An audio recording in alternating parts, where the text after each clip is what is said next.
Hey, what's up? What's up, people? How are you doing? Yeah. Hope muko fiti. It's good to see you. It's good to see you. Yep. Welcome to the very first drum chat. Drum chat Mero uno. ama ni drum episode. Drum episode. Drum episode. The very first one. Been looking I'm forward. looking forward into this. Karibuni sana from anywhere you're watching across the continent. Mm-hmm. Please do tell us where you're watching from. On the comment section, we are excited about this first one and Yes. the many more that are going to come. We'll be going theoretical, practical. Look forward to more of this. Anyway, I don't want to take much time. Good things are coming. Good things are coming. Good things are coming, my guy. Yeah, so I'm here with my brother. Yes. Bwana Askofu.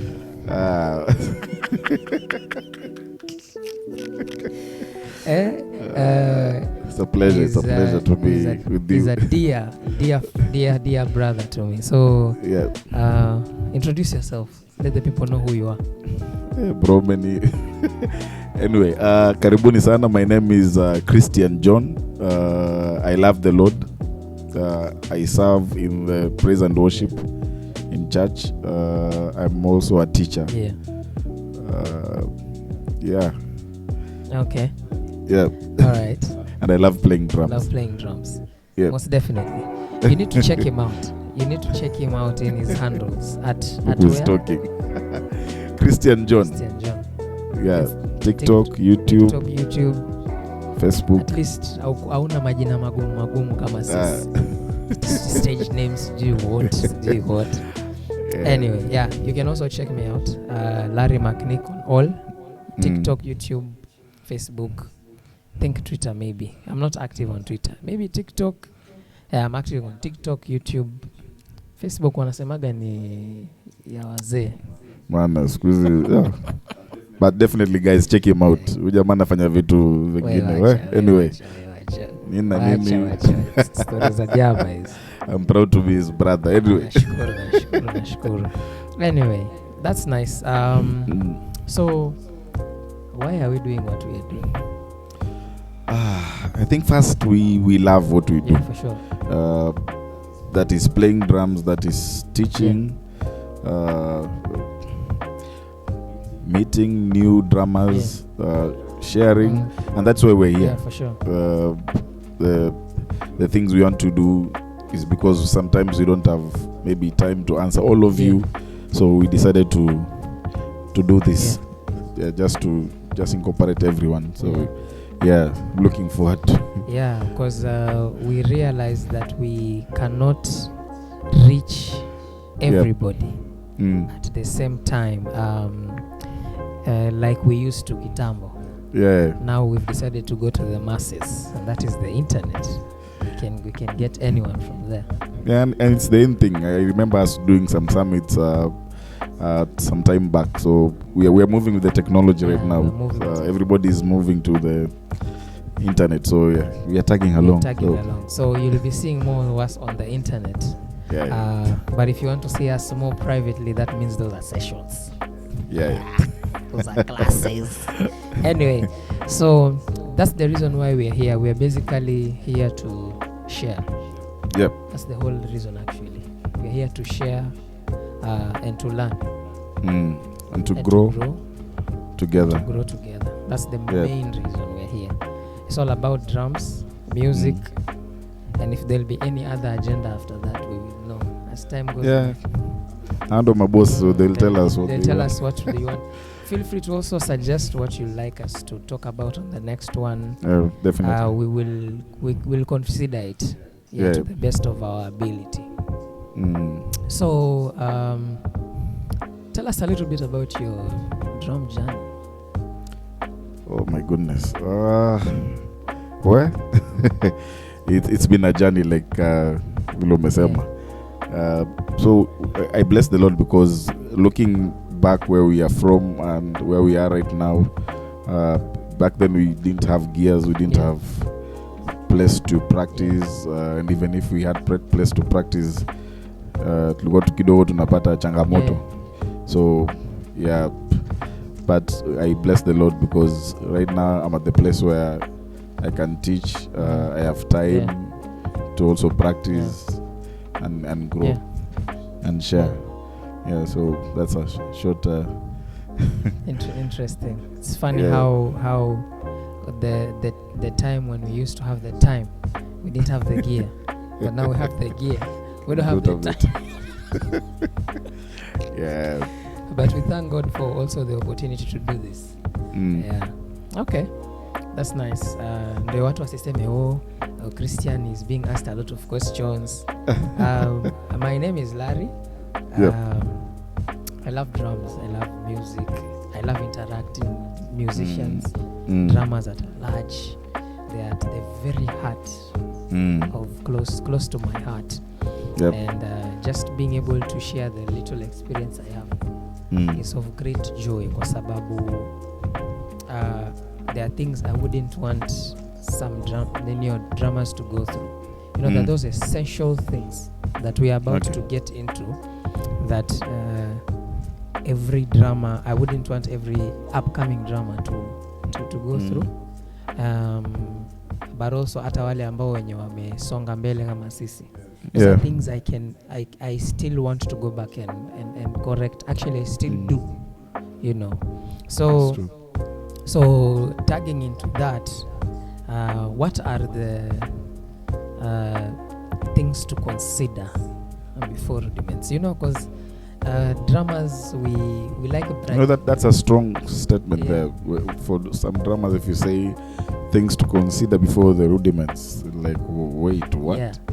You know, what do you mean before Rudiments?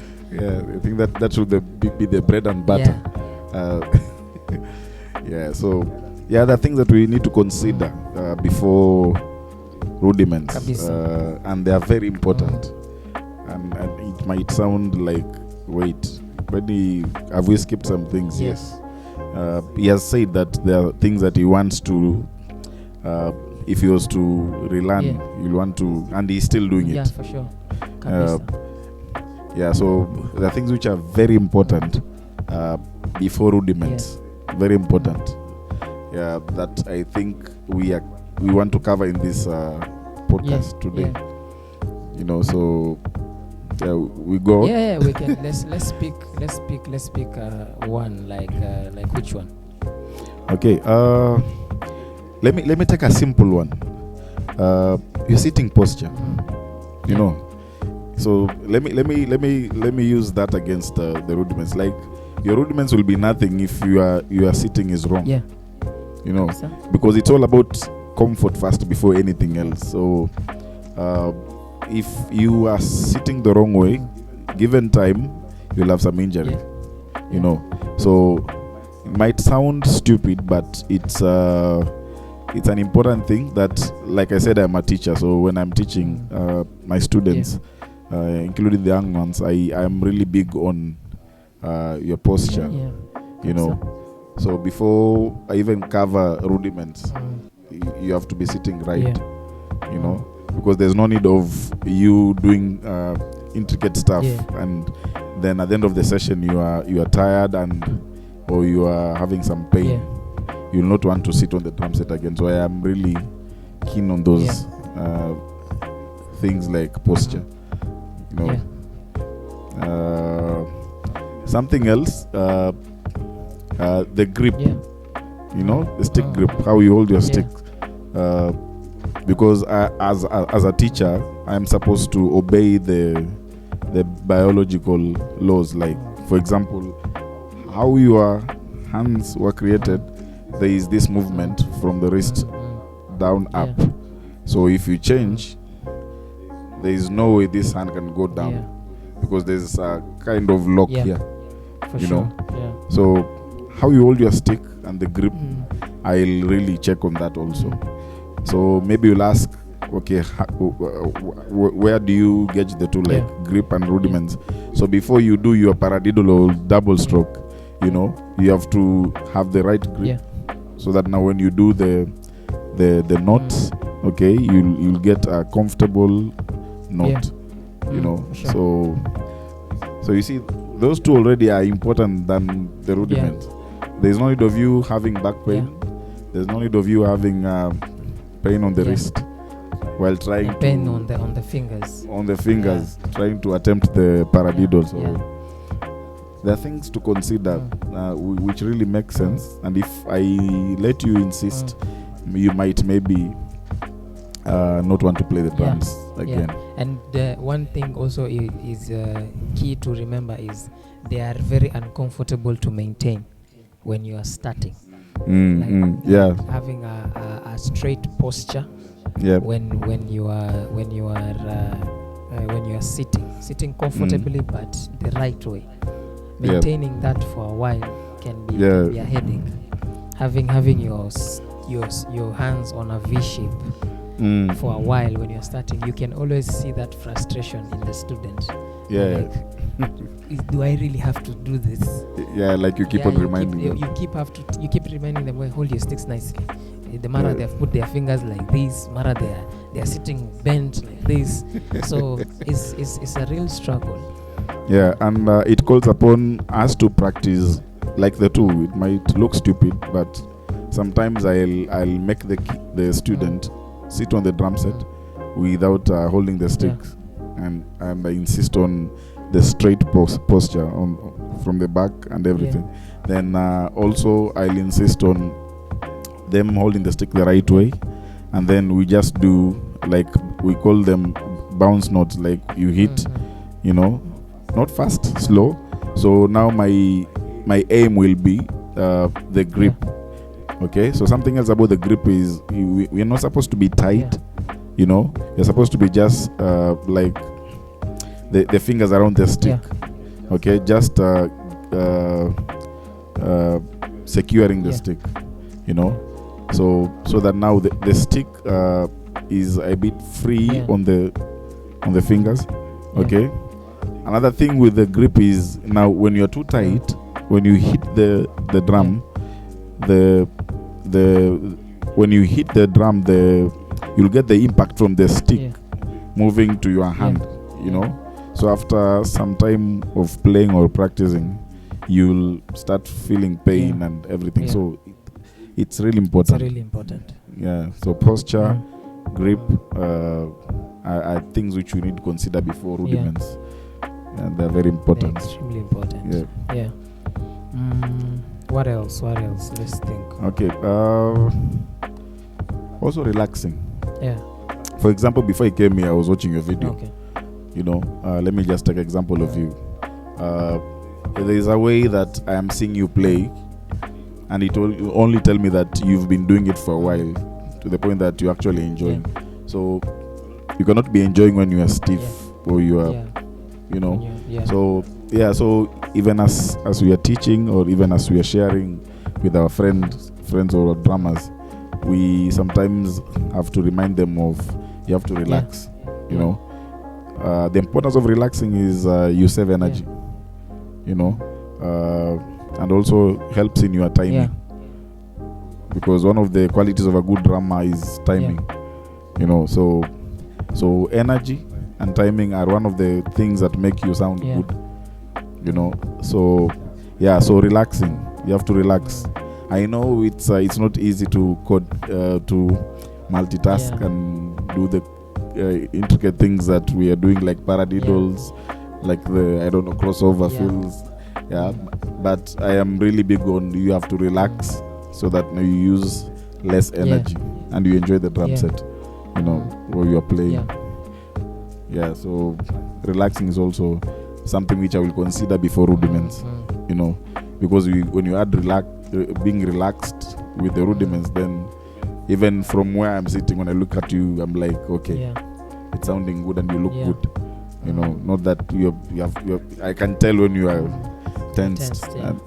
So when you are doing your rudiments and you are relaxed, so it's a nice picture. It becomes very juicy, very sweet to listen to. That's why you listen to some drummers, you're not tired of listening to them, because they are relaxed, they are liquid, they are flowing.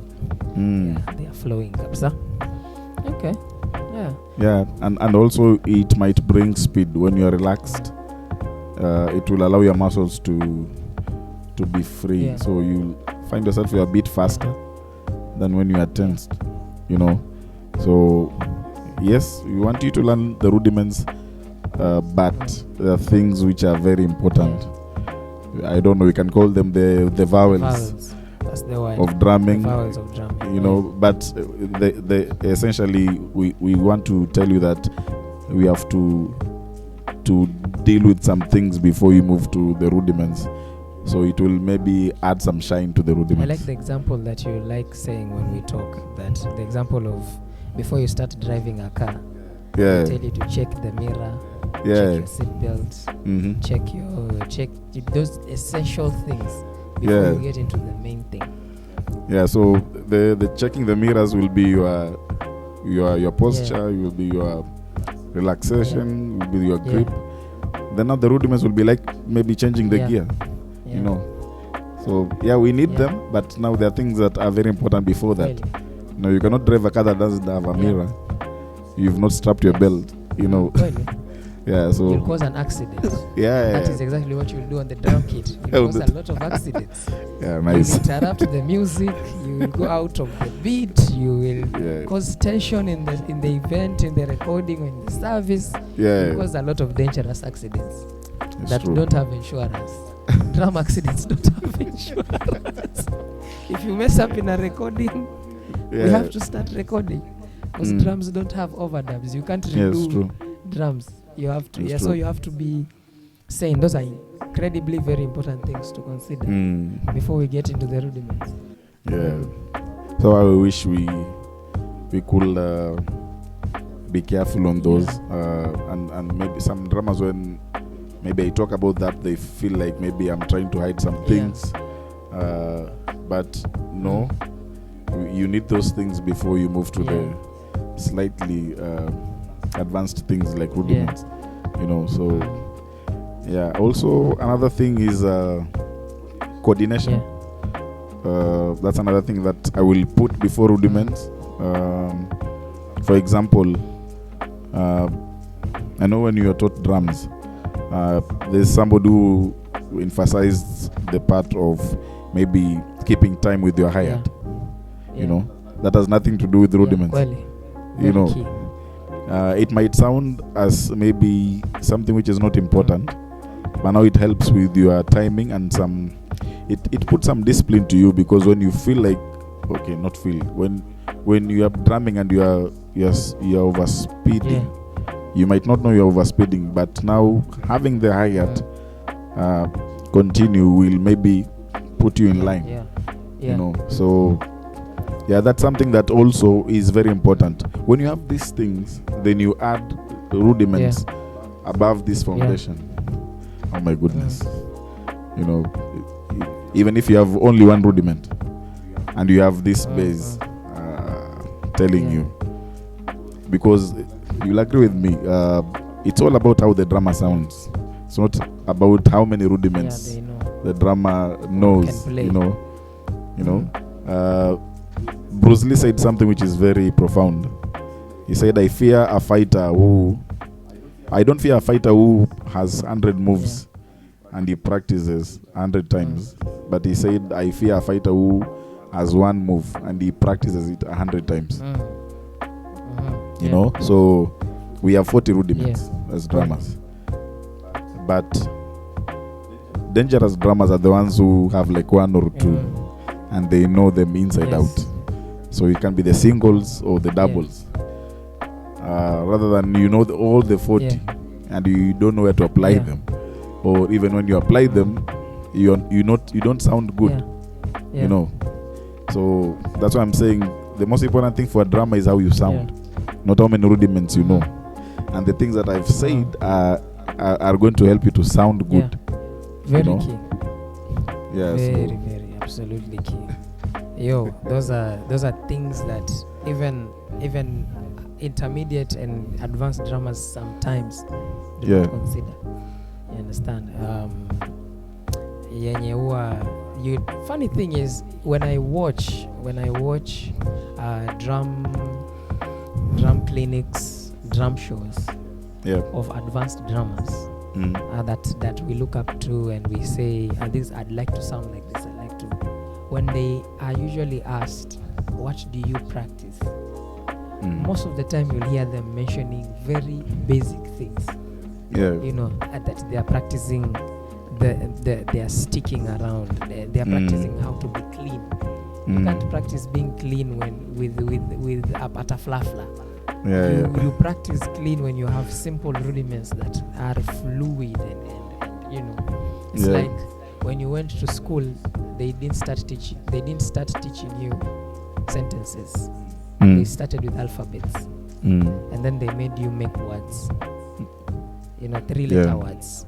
You get, so they gave you the alphabets from A to Z, and then they made you, they wrote the word C, then they put a dash, and then they put W, then you put the O, and then you say the word cow, and then they picked other words. So they from alphabets to words, now to sentences. So before we get to the sentence, we have to know the alphabets. The alphabets are those things that you consider before you know the rudiments. The rudiments now become the words. Then now, and the other things that come after that.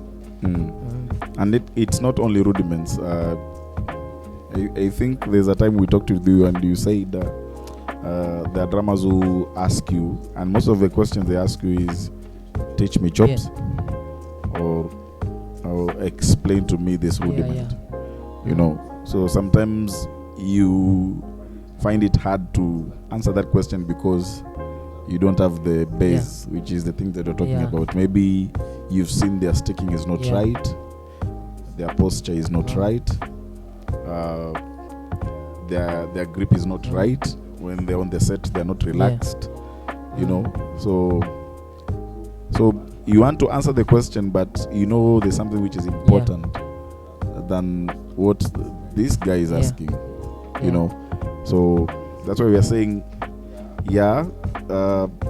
I will want to answer your question, but maybe it will not make sense. You know, or I will not help you immediately, because we are all about sounding good, even if you only know single strokes. You know, one drummer, Sabu, has been asked, and people are expecting maybe some crazy routine or some crazy pattern, and he just said he practices the single stroke rudiment. You know, and some drummers that we know around, you know, when you ask them, they say, I only do singles. I work on my singles, and they are very good. They're extremely good at those singles. The timing and everything is on point, how they sound. You know, so it beats the question of how many rudiments do you know. So the most important thing that we should ask is, does he sound good?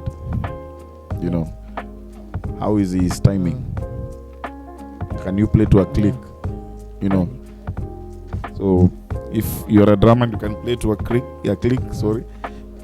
somebody will consider you than a drummer who can play 30 rudiments. True. Very true. So what's important? True. What you answer the question? What's important? Tell us your thoughts on the comment section. That will be interesting. So let's speak as we try, and because the conversation is sweet, man. It's sweet. So what is the one thing we can look at, like right now, as we try to exit this podcast? Okay, because like we said when we were introducing the podcast, there are things which are very important, and also the technology has really advanced. So if I was to meet a drummer, I will tell him or her to work on their timing, like metronome. That's another thing that I'll say before rudiment. You know, so I think those are like 6 things that I've given that are very important before rudiment, because I Okay, to me, I don't care even if you know 50 rudiments and they're 40 and your time is bad. That makes sense. It does not make sense. If you ask me, work on your time, leave alone the rudiments first. Because it's about how you sound. For these bands, for these churches, they'll want to know how you sound. And one of the things that they pick from how you sound is your time. You know. So the first thing they will pick is your time. And then your sound. Before they know, oh, he can play a paradiddle. You know, so another thing is how are you complementing the band? You know. So I have seen drummers who are playing in big bands and know that they have a lot of chops, rudiments, but it's how they it's how they sound. You know, there's this drummer, Michael Jackson drummer. It doesn't look fancy. And I've been looking at him, I'm like, what does he? But you see, when you listen to him, there is a way, what do you call it? The way you sound, you mix your drumming yourself before the mixer. You know, the weight of the snare and the hi-hat and the bass drum. Only those three. So even the sound engineer is getting consistent levels. You're quantized. You know. So, and this guy, when you ask them, they've worked maybe 20 minutes. That simple beat. Calvin Rogers also said he practices for 20 minutes straight. He's not putting a roll anywhere. So it seems like a simple thing. But when you go to the elites, that's something that they will pick with. This drummer is solid. This is real solid. Yeah, so I know I am breaking your hearts, guys. Those guys who are... People are coming here. One of them, they'll get to do vitu vikali. Mambo sijui crossover and my chops. Yeah, the pataflaflas. We apologize, man. We'll get to that later. Let's set the basics right. Let's set the basics right. So if I was to be taken back to relearn, I will listen to myself now. You know, and change those things. And they're going to help me sound better. So from there now, when I add my rudiments, when I add my chops, when I add my accessories, drum pad here, ozone symbol here, splash. Oh my becomes crazy. Yeah, but the opposite. There's one key statement that I like telling people that I was told when I was coming up as a drummer. I was told, let your work speak for you. Let your work speak for you. Before, even when you listen to a tight song, before you even want to know the drummer, it's their work that will make you think, wait, who drummer? Where is he from? Where's this guy from? Where is he from? Like, then you find out he's from Brazil. Look, he doesn't even have a following, but the guy is tight. Wait, shout out to Brazilian drummers. Yeah, these guys are killing all the time. You guys are killing. Those grooves are. Those grooves are. I've been listening to recently. I've been listening to a lot of Brazilian drummers. Their approach, their technique is just is very key. I think technique is also very key. If you can touch on that, the level of you know, we can. Drummer X can play single strokes and drummer X aren't. That drummer Y can play single strokes, but they sound different. They sound totally different. Same snare, same sticks, same place, same microphone, same kit, but it sounds so different. So, what do you think? Should we touch on technique a bit before we exit? I think we might want to, because I know there will be questions. People will ask, what about technique? So that's another step. Another step that we can go